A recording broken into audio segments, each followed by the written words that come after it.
Bharatiya Janata party നടത്തിയ വികസനങ്ങൾ കണ്ടുകൊണ്ട് 28 കൌൺസിലർമാരെ വിജയിപ്പിച്ച് ഞങ്ങൾ അധികാരത്തിലെത്തിയിട്ടുണ്ടെങ്കിൽ ഇന്നാട്ടിലെ ദേശീയ പുരുഷന്മാരുടെ പേര് വെച്ചുകൊണ്ട് തന്നെ സ്മാരകങ്ങള് അതുപോലുള്ള വിദ്യാലയങ്ങൾക്ക് നാമകരണം നടത്തും.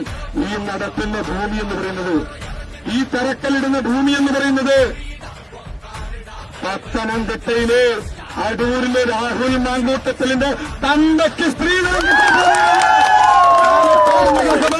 ഈ വിദ്യാലയം പണിയുവാനായിട്ട് പോകുന്നത് നഗരസഭയുടെ ഭൂമിയിലാണ്. ഈ നഗരസഭയിലെ കോൺഗ്രസ് നടത്തിയ അഴിമതികളെ അവസാനിപ്പിക്കുന്നതിന് വേണ്ടിയിട്ടാണ് പാലക്കാട് നഗരജനത ഭാരതീയ ജനതാ പാർട്ടിക്ക് 28 കൌൺസിലർമാരെ നൽകിയത്. നിങ്ങൾക്കൊന്നേ നിങ്ങളോട് പറയാനുള്ളൂ. നിങ്ങളൊന്ന് വലിയ വായിൽ പറയുന്നുണ്ടായിരുന്നു, കോടതിയിൽ പോകും, കൌൺസിലിന്റെ അജണ്ടയിൽ പോലും വെച്ചിട്ടില്ലെന്ന്. സാമാന്യ ബോധമുള്ള, സാമാന്യ വിവരമുള്ള ഏതൊരാൾക്കും അറിയാവുന്നതാണ്.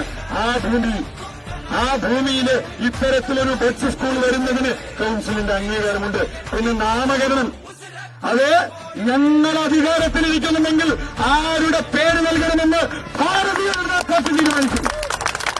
പിന്നെ ഡോക്ടർ കേശവ ബൽറാം